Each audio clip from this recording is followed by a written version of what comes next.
आपका स्वागत है परफेक्ट क्लास में। मेरा नाम सादिक खान है।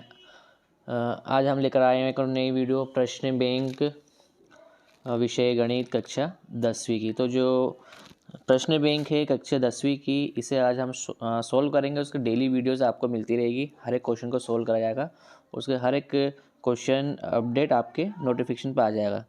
तो देखते हैं जो प्रश्न बैंक है उसमें क्या क्या चीज़ें बताई गई है। तो इसमें सबसे पहले तो हमें इसके अध्याय दे रखे, अध्याय फर्स्ट सेकेंड से 15 तक के अध्याय दे रखे, और उसमें जो अंक आने वाले, क्वेश्चन आने वाले हैं, कितने अंक के हैं वो क्वेश्चन हमें बताए गए हैं। तो इसके जो फर्स्ट क्वेश्चन है, फर्स्ट चैप्टर से स्टार्ट करेंगे, इसके हर एक वीडियोस बनाएंगे और आप तक पहुंचाएंगे वो सारी वीडियोस। और इसके बाद इसमें जो चैप्टर कम किए गए हैं, जो मेथड, जो विधियाँ हटाई गई है, वो भी इसमें बताई गई है। जैसे चैप्टर फर्स्ट में 1.4 प्रश्नावली 1.4 अपरिमेय संख्याओं का अनुभ्रमण, 1.5 में अपरिमेय संख्या और उनके दशमलव प्रसारों का पुनर्भ्रमण, ये विधियाँ हटा दी गई है। चैप्टर 2 में बहुपदों के लिए विभाजन एल्गोरिदम, ये हटा दिया गया है। चैप्टर 3 में रैखिक समीकरण युग्म ग्राफी विधि से हल, ये भी हटा दिया, मतलब इसमें ग्राफी विधि नहीं आएगी। उसके बाद 3.5 दो चरों के रैखिक समीकरणों के युग्म में बदले जा सकने वाले समीकरण, ये भी हटा दिए गए। चैप्टर 4 में 4.4 द्विघात समीकरण का पूर्ण वर्ग बनाकर हल करना, ये भी हटा दिए गए। चैप्टर 5 में 5.4 एपी के प्रथम n पदों का योग, जो योग वाला फॉर्मूला है उसी, और जो योग का मेथड है वो हटा दी गई। चैप्टर 6 त्रिभुजों की समरूपता के लिए कसौटियाँ। अब कसौटियाँ में जैसे आपने पढ़ा होगा 9th में या 8th में, जो एस कसौटियाँ होती है या फिर AAA कसौटियाँ होती है, वो सब हटा दी गई। उसके बाद समरूप त्रिभुजों के क्षेत्रफल, तो उनके क्षेत्रफल भी हटा दिए। तो जो चैप्टर 6 में फिर बचता है, जो पाइथागोरस का है, वो वाले क्वेश्चन उसके आएंगे, बाकी सब हटा दिए गए। तो त्रिकोणमिति के कुछ अनुप्रयोग, अब चैप्टर 9 तो पूरा ही हटा दिया इसमें, त्रिकोणमिति के अनुप्रयोग। फिर चैप्टर 11 किसी वृत्त पर स्पर्श रेखाओं की रचना, ये भी हटा दिया। चैप्टर 13.5 शंकु का छिन्नक, ये भी हटा दिया। और चैप्टर 14.5 संचय बारंबारता बंटन का आलेखी निरूपण, ये सब हटा दिए गए हैं। तो स्टार्ट करते हैं अब इसका फर्स्ट क्वेश्चन। तो सबसे स्टार्ट करने से पहले आपसे एक रिक्वेस्ट है, अगर आप हमारे चैनल पर नए हैं तो आप हमारे चैनल को सब्सक्राइब कीजिए और बेल आइकन को प्रेस कीजिए और ऑल पे कर दीजिए, है ना। ठीक है, तो क्वेश्चन हम स्टार्ट करते हैं। इसका फर्स्ट क्वेश्चन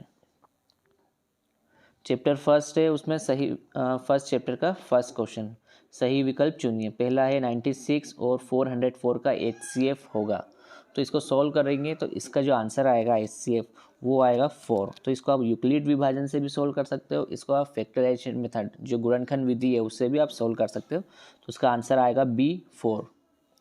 फिर सेकेंड है 12 और 15 का HCF होगा, तो यहाँ पर 12 और 15 हम डायरेक्ट बिना सोल्व करे भी बता सकते हैं।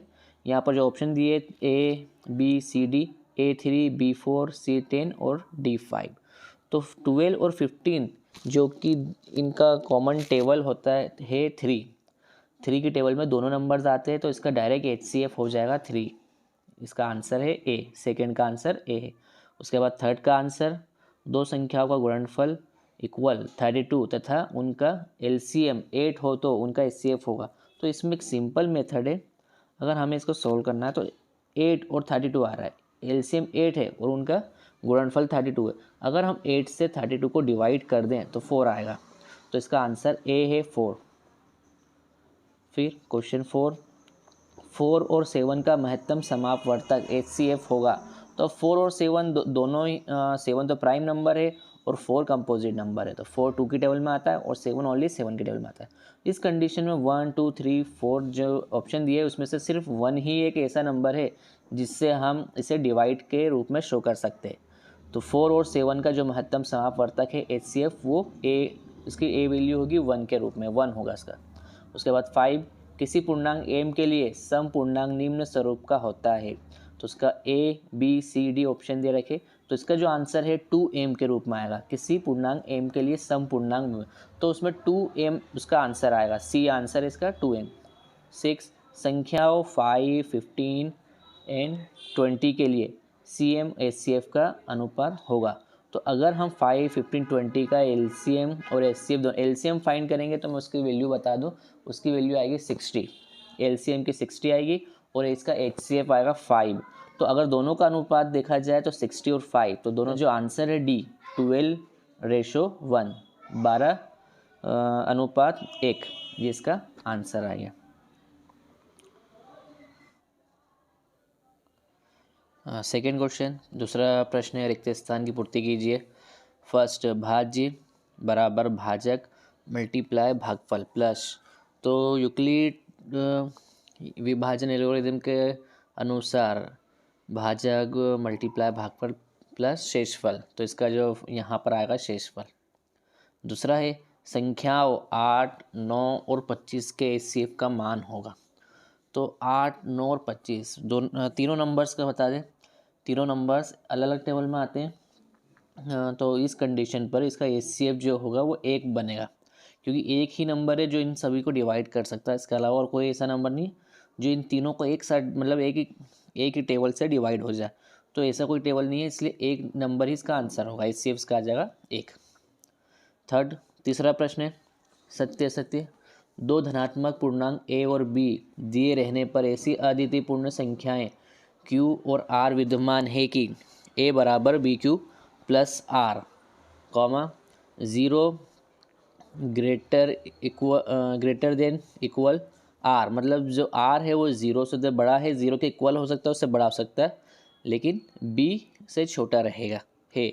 तो इस कंडीशन, ये जो कंडीशन है ये यूक्लिड विभाजन एल्गोरिदम के अनुसार है, तो ये करेक्ट है। तो ये जो फर्स्ट है ये सही है, ये सत्य है, सत्य इसका आंसर। सेकेंड, एक प्राकृत संख्या का अभाज्य गुणनखंड उसके गुणनखंडों के क्रम को छोड़ते हुए अद्वितीय होता है।